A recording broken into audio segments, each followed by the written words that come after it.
कि 2014 के बाद से आदरणीय प्रधानमंत्री जी ने खादी में विशेष रुचि ली और अब नौजवान मित्र भी इसको फैशन के रूप में स्वीकार कर रहे हैं। पंजाब सरकार की पोस्ट मैट्रिक स्कॉलरशिप योजना 245 करोड़ रुपए आवंटित ताकि अनुसूचित जाति के विद्यार्थियों को मिले उच्च शिक्षा। अगर मुझे ये स्कॉलरशिप ना मिलती तो शायद मैं अपनी पढ़ाई जारी न रख पाती।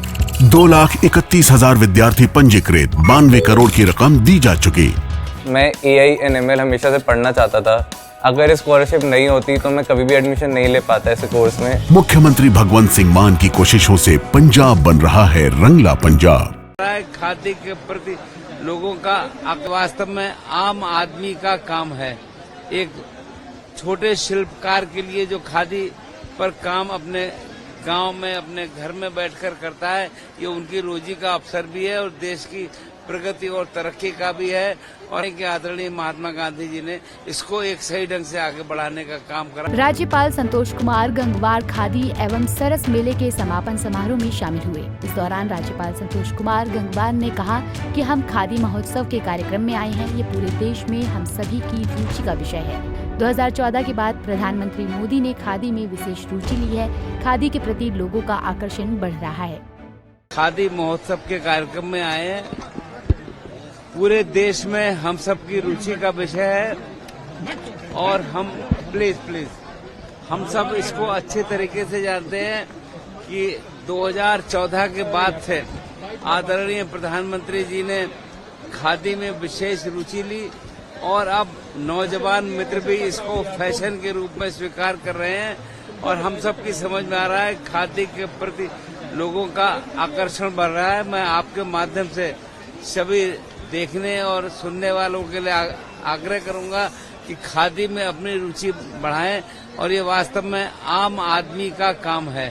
एक छोटे शिल्पकार के लिए जो खादी पर काम अपने गांव में अपने घर में बैठकर करता है, ये उनकी रोजी का अवसर भी है और देश की प्रगति और तरक्की का भी है। और हम जानते हैं कि आदरणीय महात्मा गांधी जी ने इसको एक सही ढंग से आगे बढ़ाने का काम करा। मैं आपके माध्यम से सभी को बहुत बहुत शुभकामनाएं देना चाहता हूं। बता दें कि इस मेले का मुख्य उद्देश्य खादी को बढ़ावा देना है, तो वहीं मेले में हर दिन लोगों की जबरदस्त भीड़ देखने को मिल रही है। राज्य खादी एवं ग्रामोद्योग बोर्ड तथा ग्रामीण विकास विभाग झारखंड सरकार के संयुक्त तत्वावधान में आयोजित राष्ट्रीय खादी एवं सरस महोत्सव 2024-25 के समापन समारोह में मुझको उपस्थित होते हुए अत्यधिक प्रसन्नता और हर्ष का अनुभव हो रहा है। राष्ट्रीय खादी एवं सरस महोत्सव के प्रति लोगों की रुचि रहती है। मैं यहाँ पर समाचार पत्रों के माध्यम से इस महोत्सव के प्रति लोगों में आकर्षण के संदर्भ में लगातार पढ़ता रहा हूँ। ये महोत्सव न केवल हमारे देश की संस्कृति और परंपरा का प्रतीक है, बल्कि एक ग्रामीण विकास और स्वरोजगार के अवसरों का भी एक अद्वितीय प्रतीक है। महोत्सव में बुनकरों, हस्तशिल्पियों और कारीगरों द्वारा प्रस्तुत कला और हुनर ने दर्शाया है कि हमारे ग्रामीण उद्यम में अपार संभावनाएं हैं।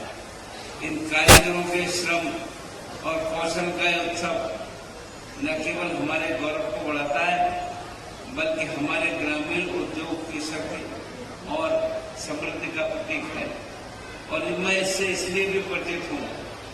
मैं पहले केंद्र सरकार में टेक्सटाइल और लेबर दोनों मंत्रालयों में मंत्री के रूप में मैंने कार्य किया है, इसलिए इन सारे कामों से मैं व्यक्तिगत रूप से परिचित हूँ और कोई अधिक मुझे कहने की आवश्यकता नहीं है। खादी राष्ट्रपिता महात्मा गांधी के सिद्धांतों का एक जीवंत प्रतीक है। ये केवल एक कपड़ा नहीं, बल्कि आत्मनिर्भरता और श्रम की गंगा का प्रतीक है। खादी भारतीय स्वतंत्रता संग्राम का भी प्रतीक है। हम सब इससे परिचित हैं और आज भी ये हमारे कारीगरों को रोजगार देने के साथ साथ भारतीय संस्कृति और आत्मनिर्भरता को मजबूत बनाने की दिशा में काम कर रहा है। आदरणीय प्रधानमंत्री श्री नरेंद्र मोदी जी ने एक खादी को नई पहचान दी है। मुझे ध्यान है 2014 से जब से उन्होंने प्रधानमंत्री के रूप में कार्यभार संभाला है, उन्होंने खादी के ऊपर विशेष ध्यान दिया। और हम ध्यान करें, खादी के प्रति देशवासियों की रुचि भी बढ़ रही है और खादी लोगों की समझ में भी आ रहा है और उनका ये आह्वान। Bureau report, Punjab Kesari TV.